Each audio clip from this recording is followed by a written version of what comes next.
happiness. God blesses those people who refuse evil advice and won't follow sinners or join in sneering at God. Instead, the law of the Lord makes them happy, and they think about it day and night.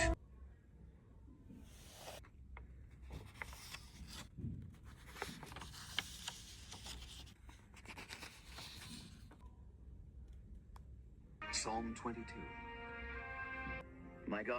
My God, why hast thou forsaken me? Why art thou so far from helping me, and from the words of my roaring?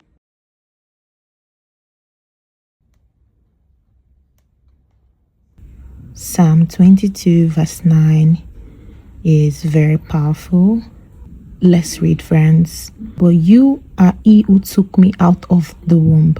You made me trust while on my mother's breast.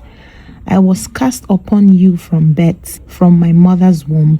You have been my God. Be not far from me, for trouble is near, for there is no one to help me. This verse continues to remind me that my help is from God and no one else.